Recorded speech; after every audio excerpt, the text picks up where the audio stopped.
자, 교회 역사 쉽지 않은 공부를 하고 있는데 지난 시간에 종교개혁에 대해서 공부를 했었죠. 종교개혁이 한 부류가 있는 것이 아니라 세 부류가 있다 말씀을 드렸습니다. 첫 번째는 관료 후원적 종교개혁입니다. 주류 종교개혁이라고 할 수 있는, 우리가 대표적으로 종교개혁자라고 알고 있는 루터, 즈빙글리, 칼빈 이런 사람들. 왜 관료 후원적이라고 하냐면 그들은 세속 정부의 지도자들, 관료들의 후원 가운데서 종교개혁을 했기 때문에 관료 후원적 종교개혁이라고 얘기할 수 있고, 그런가 하면 근원적 종교개혁, 근원적. 그래서 초대교회의 본질을 회복하자라고 하는 사람들이 있었습니다. 그 본질의 회복은 교회의 구성원이 누가 될 것이냐. 이신칭이라고 하는 믿음, 복음에 있어서는 관료 후원적 종교개혁자들과 동의했지만 그것을 현실화시키기 위해서는 교회 멤버가 바로 예수 그리스도를 믿고 거듭난 사람들을 확인하고 그들에게 침례를 베풀고 그런 사람들을 교회 멤버로 받아들여야 된다라고 주장했던 무리가 있었습니다. 그들을 근원적 종교개혁자들이라고 합니다. 재침례파, 아나베프티스트, 제세례파 다양하게 불려지고 있는 사람들이 있었습니다. 이 사람들이 사실은 국가교회라고 하는 것이 교회 타락의 가장 근본적인 원인으로 봤기 때문에 국가교회가 아닌 교회, 국가로부터 자유로운 교회를 신약 성경적 교회라고 봤기 때문에 이런 사람들을 자유교회 운동을 했다라고 보고, 그렇게 생겨난 개념, 그것을 자유교회 전통이라고 합니다. 우리와 공통점이 많죠? 나중에 오늘 형제 운동사 그리고 기독교 형제단의 역사를 말씀드릴 때 다시 한번 말씀드리겠습니다. 그런가 하면 로마 가톨릭이 자신들을 지키기 위해서 했던 종교개혁, 그것은 반동 종교개혁입니다. 왜 반동이냐면은 종교개혁자들에 반하는, 그들의 운동에 반대하는 그런 운동이었기 때문에 그렇죠. 그래서 이것은 로마 가톨릭 교회를 지키기 위해서 로마 가톨릭 교회의 교리를 오히려 강화하고, 교리는 강화하고 도덕성을 회복하려고는 조치를 했던 것입니다. 그래서 돈 문제, 성직자들의 성적인 문제 이런 것들은 개혁하려고 했죠. 그러나 교리는 오히려 강화시킨 것이 반동 종교개혁이라고 할 수 있겠습니다. 자, 여기까지 공부를 했고요. 그래서 종교개혁이 한 무리가 있었던 게 아니다라고 하는 세 흐름이 있었다라고 하는 걸 이해할 필요가 있습니다. 자, 종교개혁이 일어나고 나서 이제 이게 단순한 신앙의 문제가 아니고 정치사회적인 문제와 연결이 되게 됩니다. 왜냐하면 유럽은 명목상 기독교 기독교 사회였기 때문에, 그래서 종교와 삶이 분리가 안 돼 있어요. 그래서 종교 문제는 꼭 사회 문제, 삶의 문제가 되는 겁니다. 그래서 이 정치적인 요인과 맞물리면서 신교 진영과 구교 진영의 전쟁이 벌어져요. 그것이 30년 전쟁이라고 합니다. 여러 전쟁들이 무슨 전쟁 이렇게 이어지는데 그것이 30년간 이어졌기 때문에 30년 전쟁이라고 합니다. 그래서 이 독일과 이런 지역을 중심으로 전쟁이 벌어져서 그때 그쪽 전쟁이 벌어진 지역의 인구가 3분의 1로 줄어듭니다. 3명 중에 한 명만 살아남았다 이 말이에요. 그러니까 우리가 역사에서 가깝지 않잖아요. 30년 전쟁이 일어난 것은 1618년에 시작해서 1648년에 끝냈기 때문에 아주 옛날이죠. 그렇죠? 우리나라로 하면 영정조 시대인가요? 그쯤일 것 같은데. 성종 시대인가? 모르겠습니다.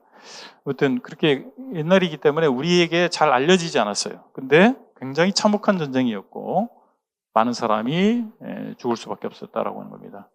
게다가 1648년에 베스트팔리아 평화 조약을 맺음으로 인해서 전쟁이 종식이 됐어요.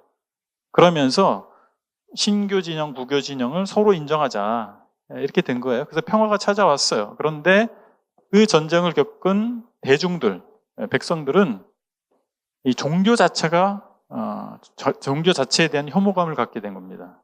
왜요? 이 종교 때문에 전쟁이 일어났기 때문에 그렇게 이해한 거죠. 그러면서 개신교 진영이든 가톨릭 진영이든 마찬가지로 이제 국가 권력이 굉장히 강화가 되면서 교회는 국가 권력을 서포트하기 위한 한 부서 정도가 된 거예요. 권력을 서포트하는 역할을 하게 된 겁니다. 네, 우리가 이 부분에서 교재는 없지만 잘 생각해 봐야 됩니다. 이것이 역사가 반복이 되는 거예요. 정치인들은 수단과 방법을 모든 수단과 방법을 동원해서 정권을 획득하려고 하는 거예요. 정치인들의 목적이 뭐예요? 정권의 획득입니다. 자기들의 정치적 역량을 확보하는 거. 여기에 수단과 방법을 가리지 않는 사람들인 거예요. 거기에 종교를 사용하기도 합니다. 교회 지도자들이 이용당하면 안 되는 거예요. 그 부분을 지금 우리가 명심해야 되는데, 어쨌든 그래서 민심은 어디로 갔냐면 이제 종교가 지긋지긋한 거예요. 그러니까 유럽에서 종교는 뭐예요? 기독교예요. 구교든 신교든 간에 종교로부터 마음이 떠나게 되면서 그때 등장한 철학 사조가 계몽주의예요. 계몽주의. 계몽이 뭐예요? 어둠 가운데 있는 사람들에게 빛을 비춘다 이 말이에요. 계몽한다 이 말이죠. 야만적인 사람들에게 계몽한다. 문맹자들에게 계몽한다. 뭐 그런 말을 쓰지 않습니까? 이 계몽이란 말은 기독교적인 가치체계에 함몰되어 있던 사람들에게 새로운 빛을 비춘다 이런 뜻이에요. 기독교적 가치관을 반대하는 거예요. 그게 왜 사람들에게 호응을 받았을까요? 바로 그런 30년 전쟁과 같은 그런 일상의 삶을 파괴하는 것이 종교라고 봤기 때문에, 기독교라고 봤기 때문에 이제 반기독교적인 방향으로 가게 된 겁니다. 그러면서 프랑스 대혁명, 그 계몽주의 철학에 영향을 받은 것이 프랑스 대혁명으로 이어지는 거예요. 프랑스에는 국가의 부의 20%를 귀족, 그 다음에 교회가 차지하고 있었어요. 20%로. 어마어마한 양이죠. 그러면서 이 빈부의 격차가 굉장히 심해졌어요. 그런 가운데 있다가 낭트칙령이라고 해서 프랑스에서 이제 개신교도들의 종교의 자유를 한시적으로 허용하는 정책이었거든요. 그것을 폐지합니다. 루이 16세인가요? 네, 폐지하죠. 그렇게 되니까 프랑스에 있던 개신교도들, 근데 이 개신교도들이 어떤 사람들이냐면, 여러분 부르주아라고 하는 용어 들어보세요. 부르주아. 이 불어인데 신흥 자본가를 뜻하는 말이에요. 자본가. 그래서 이제 세상이 바뀌고 있었던 거예요. 뭐냐면 과거에는 귀족, 왕과 귀족들, 또 교회들이 토지를 소유하고 있었어요. 그래서 토지를 소유하고 있는 사람들이 경제 주체가 됐고, 그 다음에 권력의 주체가 된 거예요. 그런데 이제 수공업이 발달하게 되면서 이 수공업자, 그리고 상인, 이런 사람들이 돈을 많이 벌기 시작했습니다. 그러니까 이 경제의 주체가 누구에게로 옮겨가고 있었냐면 이 신흥 자본가들에게 옮겨가고 있었는데, 이 신흥 자본가들이 개신교도들이 많았어요. 왜 그렇게 됐냐면 가톨릭 교회는 부의 축적에 대해서 부정적인 입장이었습니다. 돈 버는 거는 악한 것으로 본 거예요. 그런데 교회는 엄청 돈을 벌었거든요. 근데 그들의 교리는 그랬어. 그런데 개신교도들, 특히 프랑스 출신의 종교개혁자가 누구죠? 존 칼빈이죠. 장 칼뱅. 존 칼빈의 가르침은 정당한 부의 수익, 돈을 버는 것, 정당한 방법으로 돈을 버는 것을 장려했어요. 그리고 그것을 하나님께서 쓰면 된다 이거예요. 그러니까 이 신흥 자본가 집단들은 개신교도들, 특히 칼빈주의자들이 많았습니다. 그런데 프랑스에서 낭트칙령을 폐지하고 이 개신교도들을 박해하는 거예요, 다시. 그래서 개신교도들이 프랑스로 빠져나갑니다. 그럼 어떻게 되겠어요? 부가 빠져나간 거예요. 경제적인 어떤 활력을 가지고 있었던 사람이 프랑스를 빠져나가니까 더 어려워졌겠죠, 프랑스의 경제가. 이런 가운데에서 프랑스 대혁명이 일어나는 거예요. 시민혁명이죠. 시민혁명에서 이제 정부를 전복시키고 공화제가 선포가 될 뿐만 아니라 왕을 처형시켰어요. 반두대 광장에서. 이 엄청난 사건입니다. 유럽은 어때요? 다 왕정 국가예요. 왕정 국가인데 프랑스에서 왕을 처형해버린 거예요, 시민이. 엄청난 사건이죠. 예. 그런 일이 벌어진 거죠. 그러니까 그 주변에 있던 왕정 국가들이 어떤 생각이 들겠어요? 프랑스의 저 혁명의 물결이 우리나라에 넘어오면 안 되지. 그래서 프랑스를 다시 왕정으로 돌이키려고 했어요. 그래서 그 연합국이 프랑스랑 전쟁을 하게 된 겁니다. 이런 과정들이 있어요. 프랑스 대혁명, 그 다음에 프랑스 대 연합국의 전쟁. 그 연합국의 전쟁에서 위대한 장군이 나타나죠. 우리 잘 아는 나폴레옹이 나타납니다. 그래서 나폴레옹이 전쟁을 승리로 이끌면서 자연스럽게 프랑스의 지도자가 된 거예요. 그러면서 이제 방어전쟁에서 공격전쟁으로 바꿔가지고 나폴레옹이 전 유럽을 프랑스의 땅으로 만들고 싶어 했어요. 그래서 엄청나게 전쟁을 벌였는데 처음에는 연전연승했습니다. 그러다가 러시아 원정을 갔다가 동장군이란 말이 거기서 나오는 거예요. 사람인 장군에게는 이겼는데 겨울이라는 장군에게 패했단 말이에요. 그래가지고 거의 그 60% 이상이 죽습니다. 거기서 원정에 갔던 군인의 60% 이상이 죽어요. 뭐 엄청난 패배죠. 결국에 나폴레옹이 이제 패배하고 프랑스가 다시 왕정으로 돌아가죠. 왕정으로. 뭐 그런 역사가 있습니다. 자, 이런 것들을 왜 이해해야 되냐면 이 역사의 흐름과 교회사의 흐름이 무관하지 않아요. 맞물려 있어요. 제가 말씀드리고 싶은 것은 그런 신구교 간의 대립이 전쟁으로 이어졌고 그 전쟁으로 말미암아 참혹한 삶을 파괴하는 이런 모습들을 보는 대중들은, 사람들은 마음이 교회로부터, 기독교 신앙으로부터 멀어지게 됐다는 거예요. 그때 마침 등장한 여러 가지 계몽주의 철학이라든지 이런 것들이 뭘 얘기했냐면 인간 스스로가 능력을 가지고 있고 인간의 이성이 기대할 만하다라고 하는 거예요. 그런 것들이 일어난, 그래서 이성주의로 넘어가는 겁니다. 인간이 아이작 뉴턴 아시죠? 만유 인력의 법칙을 발견한 사람.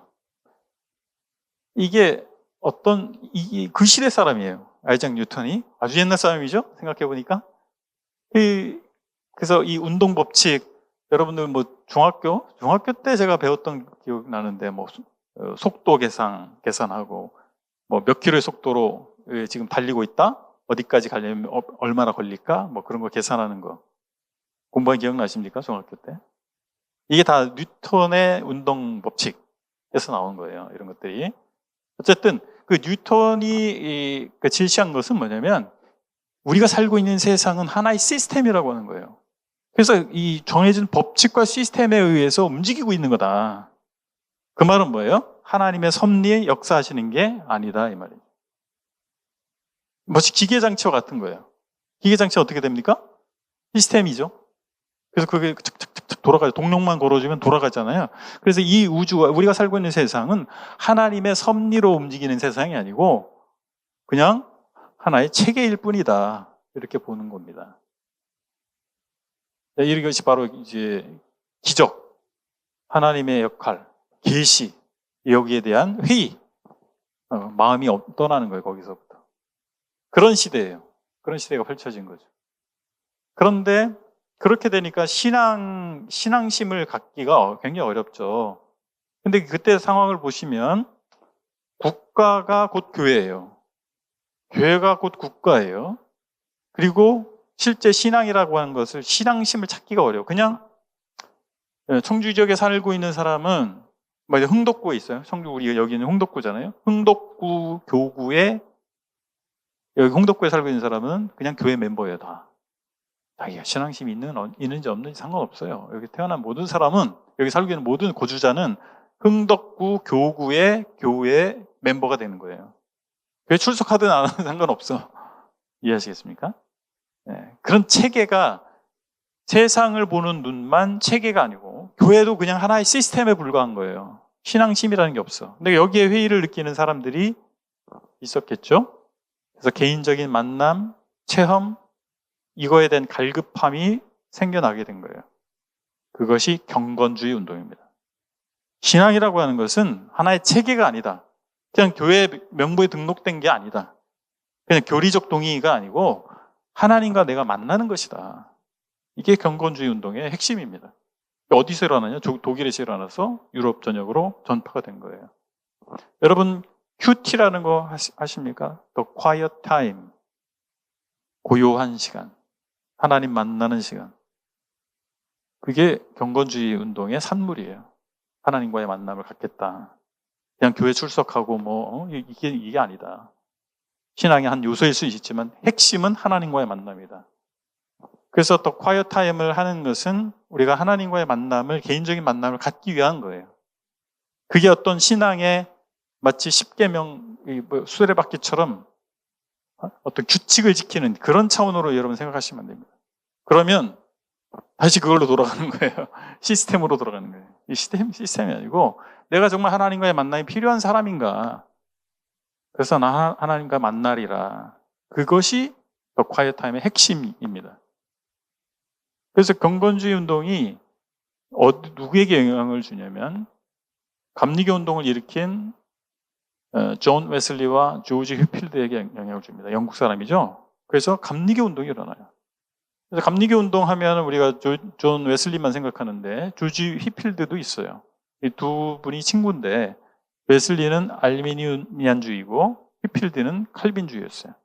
함께 동역을 하다가 이게 알미니안주의와 칼빈주의는 함께 하기가 좀 어렵거든요. 서로 갈라집니다. 그래서 휘필드는 행정력이 있던 사람이 아니에요. 웨슬리가 굉장히 행정력이 있던 사람이기 때문에 웨슬리의 감리교 운동이 훨씬 커집니다. 그래서 오늘날의 감리교회가 된 거죠. 그런가 하면 미국의 뉴잉글랜드 이름 자체를 보면 그 땅의 유래를 알 수 있어요. 뉴잉글랜드 지역이 있어요. 6개 주가 있어요. 메인, 뉴햄프셔, 버몬트, 매사추세츠, 코네티컷, 로드아일랜드. 요 6개 주가 미국 동북 쪽에 해안에 있는 주들이거든요. 이 주들이 뉴잉글랜드로 통칭합니다. 왜 뉴잉글랜드에? 잉글랜드의 식민지였거든. 그러니까 미국이요, 지금은 다 하나의 나라잖아요. 그렇죠? 처음부터 그렇게 됐던 게 아니에요. 잉글랜드 식민지는 미국의 이제 동부 쪽 있죠? 동부 연안 쪽에 거기에 잉글랜드 식민지였고 중간에 엄청나게 넓은 미시시피 이런 쪽 있잖아요. 거기는 프랑스 식민지였어요. 그런가 하면 플로리다하고 더 서쪽 있잖아요. 멕시코 쪽, 이쪽. 멕시코 접한 이쪽, 그리고 거기부터 멕시코까지 이어지는 여기는 다 스페인 식민지였습니다. 근데 이제 여러 가지 과정을 거치면서 미국이 독립하고 다 미국 땅이 된 거예요. 그래서 미국이 세계 초기 강대국이 된 것은 그런 영토, 지리적인 것과 맞물려 있어요. 어쨌든 미국이 뉴잉글랜드 지역이라고 하는 영국의 식민지였는데 거기가 독립을 한 거죠. 그 6개 주 더하기 통해서 13개 주가 독립을 했어요. 처음에.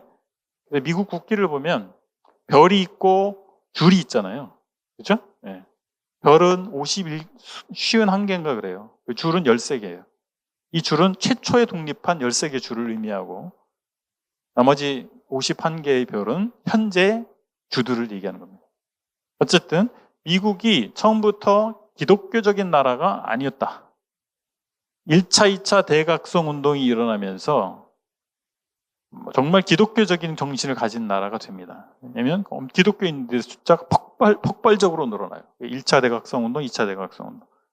이것이 이런 부흥운동이 영국에서 존 웨슬리와 조지 휘필드, 그 다음에 비슷한 시점에 미국에서 조나단 에드워드의 1차 대각성 운동, 그리고 나서 남북정전 후에 찰스 피니에 의해서 2차 대각성 운동이 일어나요. 그렇게 되면서 미국의 개신교 신앙을 가지고 있는 사람들이 폭발적으로 드러나게 되면서 미국이 바야흐로 개신교적인 국가가 된 겁니다. 처음부터 메이플라워를 타고 간 청교도들에 의해서 그들이 세운 나라라고 하는 환상을 가지고 있는데 그렇지 않고 실제 미국을 건국한 건국의 아버지라고 하는 사람들은 종교개혁 신앙을 갖고 있는 사람들이라고 볼 수 없습니다.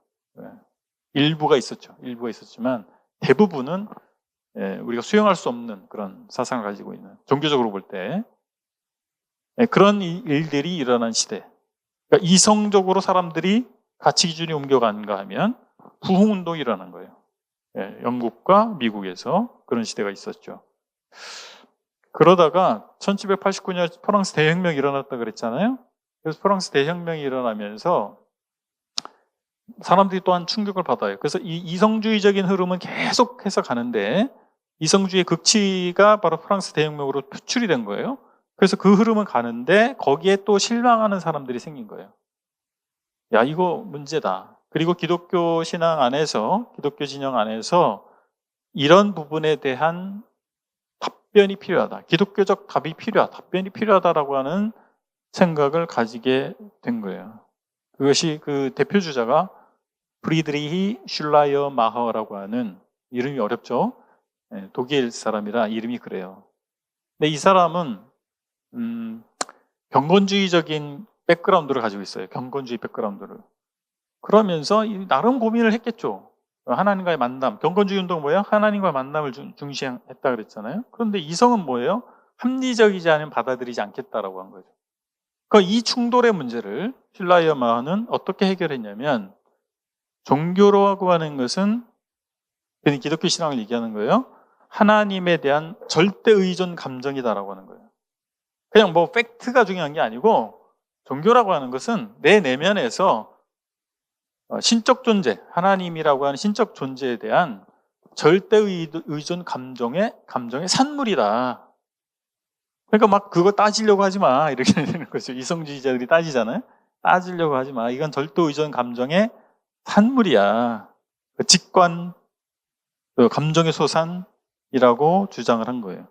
그러면 이 말은 다른 말로 하면 신약 성경의 내용은 사실이 아니다, 이거예요. 사람이 마음이 만족이 되고 의존 감정이 있잖아요. 그 의존하고자 하는 마음이 흡족을 그러니까 그 기대에 만족을 얻으면 되는 거예요. 사실이냐 아니냐가 중요하지 않아. 다른 말은 신약 성경의 역사성을 부정하게 되는 겁니다. 예수 그리스도의 역사성을 부정하게 되는 거예요.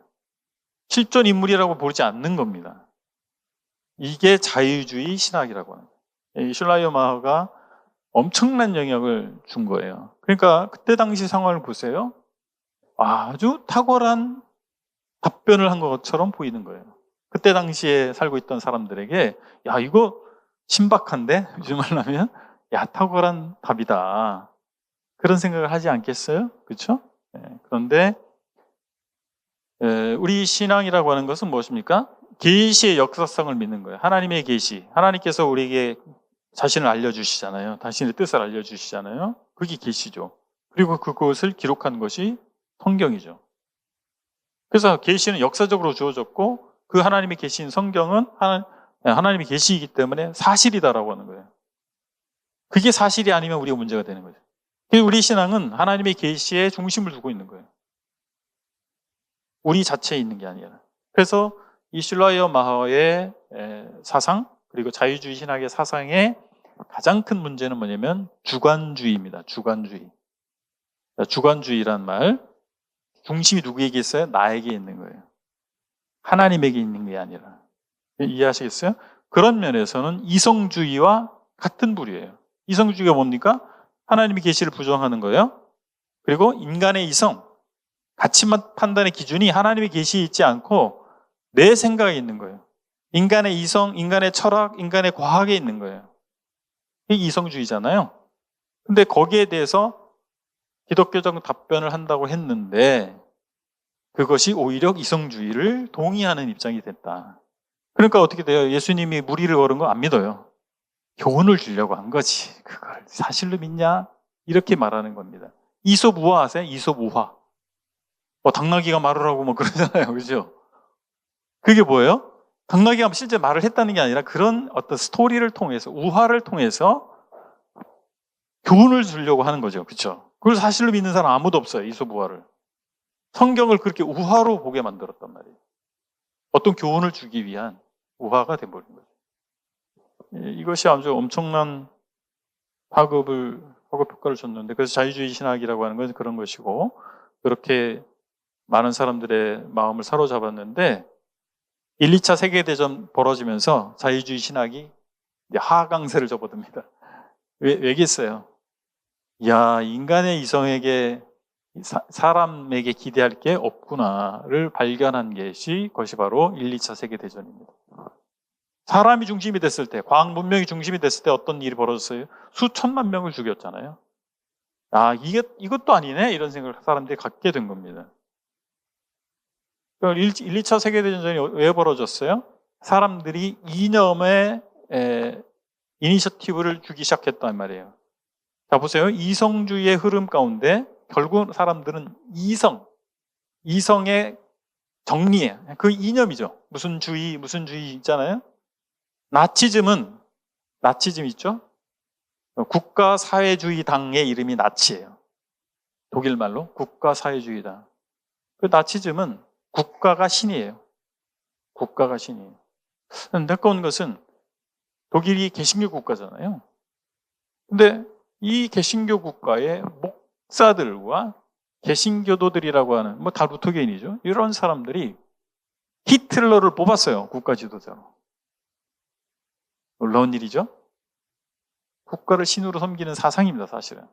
그러니까 그의 주장이 우리의 현실적 필요, 우리 교회가 가지고 있는 지향하는 어떤 현실적 필요에 맞물린다고 해서 오케이 할 수 없는 거예요. 잘 우리가 고민해 봐야 됩니다. 그 백그라운드에 뭐가 있는지를 봐야 돼요. 그 히틀러가 주장한 건 뭐냐면 개신교 국가인 독일이 세계를 지배해야 된다. 교회에 도움이 되겠죠. 독일 교회. 그렇지 않아요? 그래서 히틀러 지지한 거예요. 히틀러도 선거를 통해서 된 사람이에요. 선동을 했던 어쨌든 간에 정당한 선거 절차를 밟아가지고 된 사람이에요. 그런가 하면 소련은 어떻게 됩니까? 소련. 공산주의. 이 마르크스가 영국에서 공산주의 선언을 했단 말이에요. 그래서 공산주의가 왜 나왔냐면 자본주의적인 캐피탈리즘. 이 자본주의가 왜 생기냐면 산업혁명의 산물입니다. 그래서 자본을 가지고 있는 사람들이 시장을 장악하게 된 거예요. 자본을 가지고 있는 사람. 그러니까 이 빈부의 격차가 엄청나게 심해졌죠. 이 문제를 어떻게 해결할 거냐. 그런 어떤 빈민들의 아주 비참한 삶. 어린이들, 요즘 초등학생 이런 애들이 12시간씩 공장 가서 일을 해야 되고 교육의 기회는 전혀 제공되지 아니하고 이런 사회적 문제에 대한 대안으로 마르크스와 엥겔스가 제시한 것이 공산주의입니다. 흥미롭게도 마르크스는요, 유대인이면서 기독교인 가정에서 태어났어요. 여러분, 사도행전 2장에 어떤 일이 벌어졌어요? 성령이 임하니까 부자들이 자기 재물을 자기 것으로 여기지 않고 내놨어요. 그래서 부자와 가난한 자가 없어졌어요. 그 마르크스가 기독교 가정에서 자랐잖아요. 그걸 알았겠죠. 근데 그것을 제도로 만들어서 할 수 있다고 본 거예요. 근데 그 사도행전 2장은 제도로 된 거예요? 성령으로 된 거예요, 성령으로. 성령 받으니까 성령의 감동으로, 그죠? 자발적으로 한 거지, 제도, 시스템으로 된 게 아닌데, 마르크스는 그걸 시스템화 시킬 수 있다라고 본 거예요. 그렇게 될 것이다. 자본주의가 발전하면 결국 사회주의를 거쳐서 공산주의로 가는 것이다. 이렇게 얘기를 했는데, 공산주의가 한 나라들은 그 과정을 한 나라도 거친 나라가 없어요. 자본주의가 발전해서 사회주의로 가고 공산주의로 가게 된다는 이론이거든요. 아니에요. 자본주의가 발전할 수 없는 아주 그냥 어떤 그 농업 기반의 국가, 굉장히 그런 가난한 나라, 여기서 공산주의가 득세했단 말이죠. 자본주의가 발전할 틈이 없었어요. 러시아도 마찬가지입니다. 자본주의가 발전한 게 아니에요. 굉장히 낙후된 나라였어요. 낙후된 나라. 거기서 공산주의 혁명이 일어났고, 그래서 당을 신으로 섬기는 겁니다. 공산당. 이게 공산주의의 핵심이에요. 공산당을 신으로 섬겨요.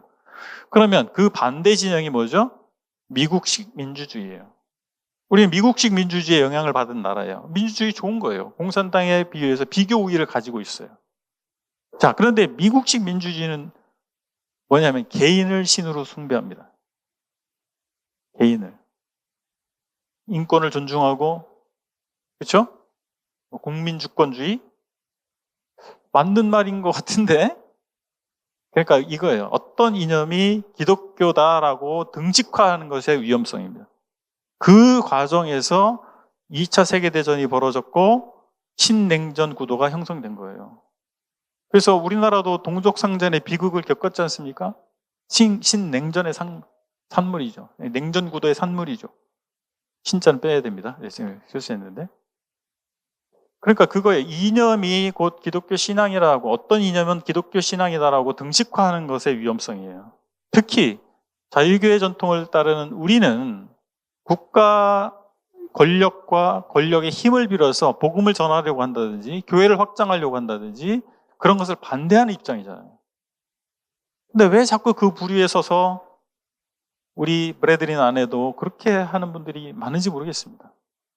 우리는 우리의 길을 가야 돼요. 우리는 좌파도 아니고 우파도 아니고 복음을 전파해야 되는 거예요. 이해하시죠? 좌파, 우파, 자꾸 정치적인 거 교회에서 얘기하고 또 강단에서 얘기하고 정말 이거는 저는 동의할 수 없습니다. 우리는 전파하는 사람이에요. 복음을 전파하는 사람이죠. 그걸 알아야 돼요. 국가를 신으로 숭배하고 당을 신으로 숭배하고 개인을 신으로 숭배하는 그 백그라운드를 알아야 됩니다. 우리는 하나님을 섬기는 사람들이에요. 어떤 이념을 섬기는 사람들이 아니다. 어떤 체제를, 시스템을 섬기는 사람들이 아니다. 이걸 명심해야 됩니다. 그리고 에큐메니칼 운동이 그때 일어나게 돼요. 에큐메니칼 운동은 선교를 위해서 연합하자, 교파를 넘어서 연합하자라고 하는 거예요. 취지가 좋잖아요. 그렇죠? 예. 그랬는데 그것이 발전해서 WCC가 형성이 돼요. 세계 교회 협의회. 근데 이 WCC의 문제는 뭐냐면 이제 한국에도 WCC를 좀 인정하는 교단이 있고 반대하는 교단으로 나눠져 있어요. 양분돼 있어요. WCC의 문제는 뭐냐면 이제 그 안에 로마 카톨릭도 들어오고 정교회도 들어오고 이렇게 된 거예요. 야, 그러니까 이게 복음을 전하기 위해서 협력하자. 그 무엇이 복음인가를 정의를 잘 해야 되는데 로마 카톨릭이 말하는 복음과 우리 종교개혁 전통인 개신교도들이 말하는 복음과 같은가라고 하는 부분을 질문을 해봐야 됩니다. 복음을 전하기 위해서 연합해야 된다. 여기에 문제가 생기는 거예요. 그리고 게릴라 무장 투쟁을 후원한다든지 이게 기독교 정신, 복음적인가라고 하는 거죠. 근데 그런 일들이 WCC가 해온 전력이 있단 말이에요. 여기에 대해서 반대하는 입장에서는 의문을 제기하는 겁니다. 한국의 장자교단이라고 하는 장로교회가 기장과 예장으로 갈라지고 예장이 통합과 합동으로 갈라졌을 때 기장과 예장이 갈라진 거는 이제 신정통주의 때문에 갈라졌어요. 신정통주의 제가 말씀드리지 않았는데 근데 예장 안에서 통합과 합동이 있잖아요. 통합은 WCC를 지지하고 합동은 반대하는 겁니다. 그래서 교단이 갈라져요. 그러니까 이게 별거 아닌 문제가 아니에요. 야, WCC 그거 가지고 뭐 교단까지 갈라지냐. 근데 잘 생각해 봐야 되는 거죠. 우리는 찬성하는 입장일까요? 반대하는 입장일까요? 네, 우리는 대부분 반대하는 입장입니다. 그러니까 연합하는 것은 맞다. 그러나 그래서 기구를 만들어서 함께 할 수 없는 사람들까지, 그런 교단까지 함께 하도록 하는 것은 동의할 수 없다. 이것이 이제 우리 입장이죠. 그런가 미국에서 1910년에 더 펀더멘털스라고 하는 소책자, 12권짜리 소책자가 발행이 됐어요. 네, 그것이 왜 발행이 됐냐면 아까 슐라이에르마허 얘기했잖아요. 그래서 독일의 신학이 발달했는데 아주 자유주의적인 신학이 많아요. 독일에. 네, 어쨌든 그래서 이 유럽에서 시작된 자유주의 신학이 이제 미국에까지 영향을 줍니다. 그래서 이성주의, 자유주의 이런 것들이 미국에 영향을 줘서 그럼 어떻게 되겠어요? 신앙이 없어지는 거예요. 이 자유주의 신학의 특징은 사람들의 신앙을 사라지게 해요. 그러니까 이게 위기의식을 느끼죠. 복음주의자들이. 그래서 그들이 모여서 성경의 아주 근본적인 것들이라는 소책자를 통해서 성경적 신앙을 회복해야 된다. 그 운동을 하게 된 겁니다. 그래서 그 소책자 이름이 펀더멘탈스잖아요. 근데 근본적인 것들이란 뜻이에요.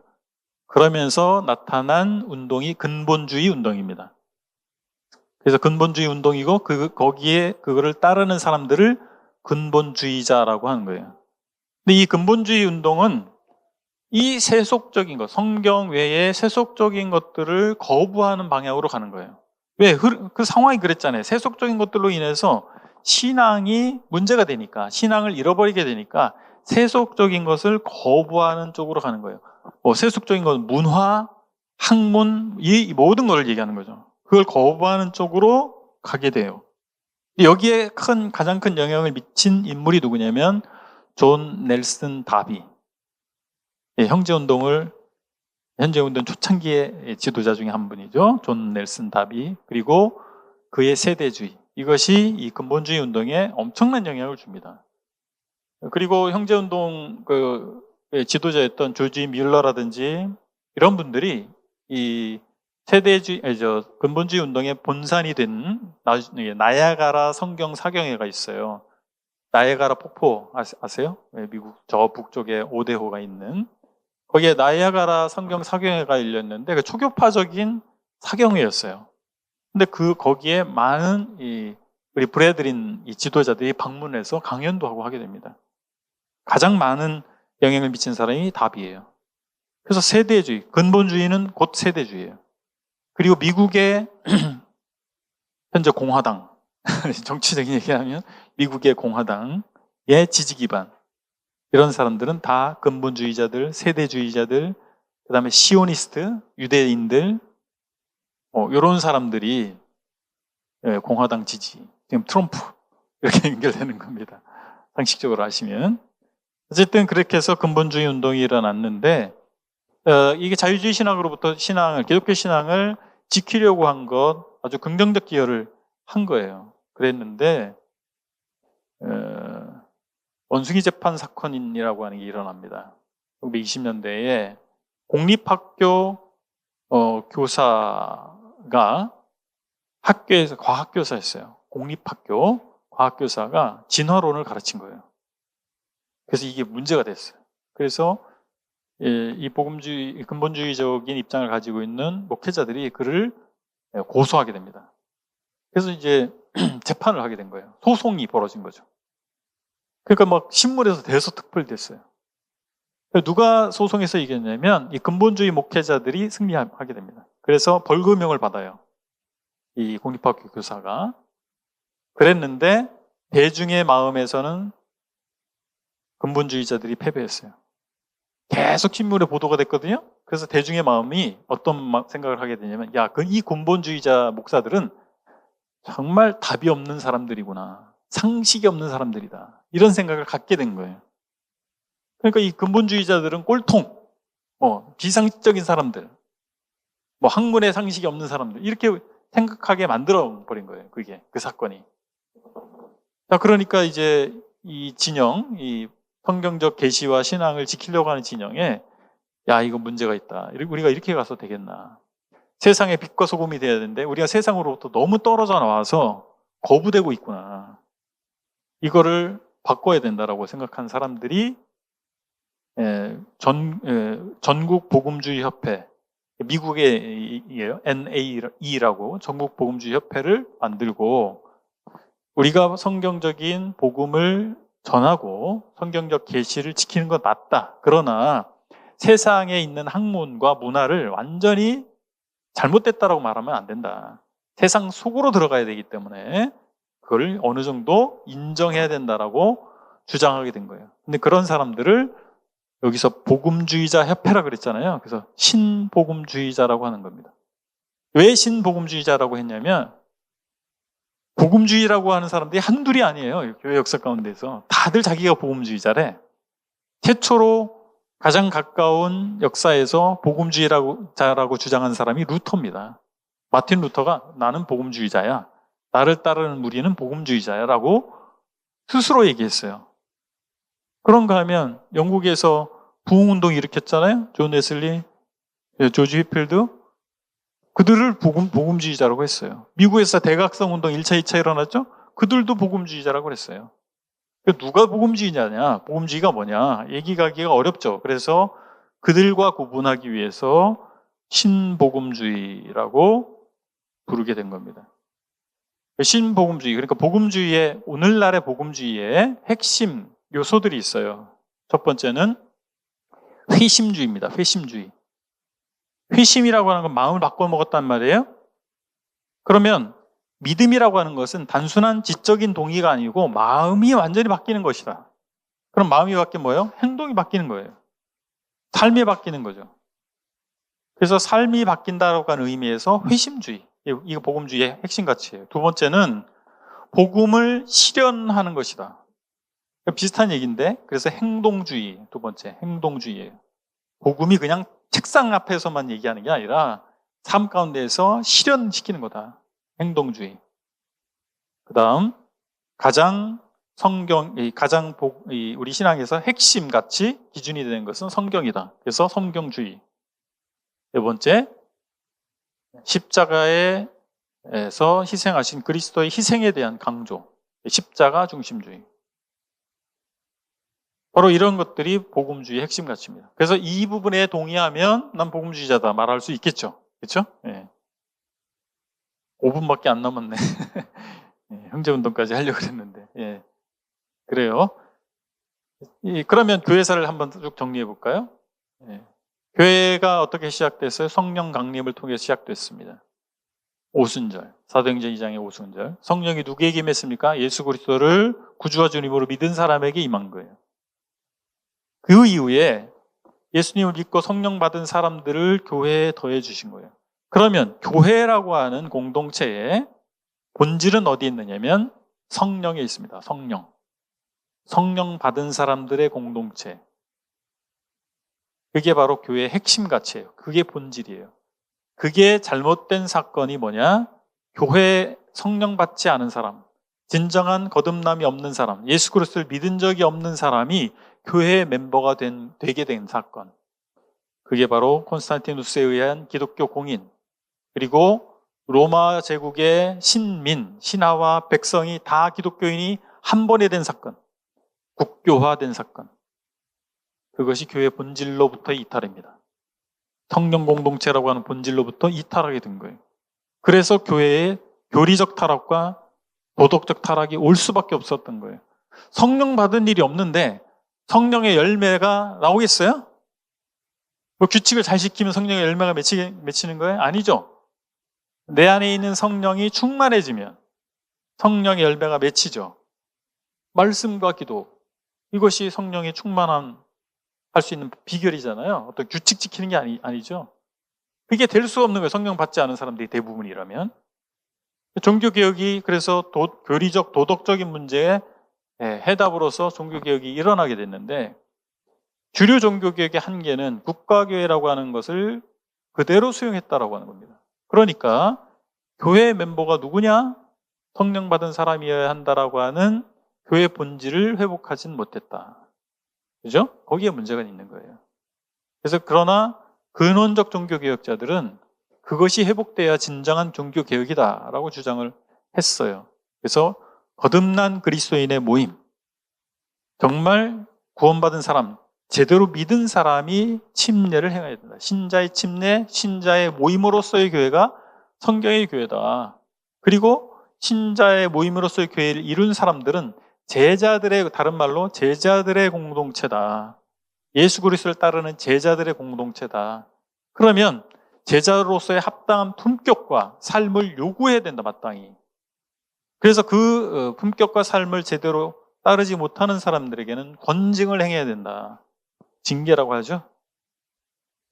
이게 성경에 말하는 교회다라고 하는 거예요. 다르죠? 같은 것 같지만 다르죠? 종교개혁이 그렇게 해서 한 부류가 아니었다라고 하는 거 이해할 필요가 있고, 그 후예가 오늘날에는 국가교회는 없지만 그 교회가 무엇이냐라고 하는 그들의 아이디어에 영향을 줬어요. 그래서 한국의 장자교단이라고 하는 장로교회에서 외치는 복음은 성경적 복음입니다. 그러나 그 교회론에 문제가 있어요. 약점이 있어요. 그게 뭐냐면 구원받은 사람과 받지 않는 사람이 섞여 있을 수밖에 없다. 그래서 그것을 특정하지 않는 거예요. 당신 구원받은 사람이야? 라고 특정하지 않는 거예요. 그러니까 애매한 거죠. 아닌 사람이 많을 수 있죠. 감리교회는 존 웨슬리가 시작한 감리교 운동으로의 산물입니다. 존 웨슬리는 국가교회였던, 영국의 국가교회였던 성공의 사자였어요. 죽을 때까지 그는 성공의 사자였습니다.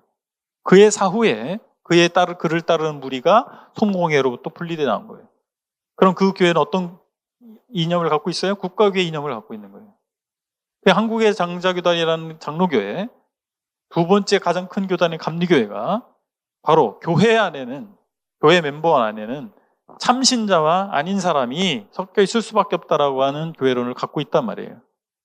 그러니까 우리가 주변에서 만나는 그런 기독교인이라고 하는 분들이 아닌 분들도 있단 말이에요.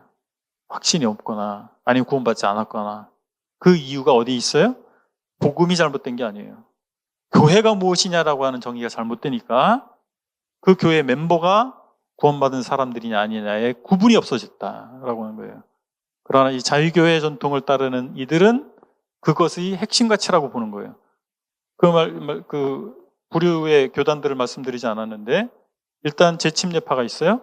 재침례파의 직계우선이 메노나이트입니다. 미국에 메노나이트가 있어요. 거기에 더 극단적인 사람들이 아미쉬라고 하는 사람들이 있어요. 이 사람들은 재침례파의 직계 후손들입니다.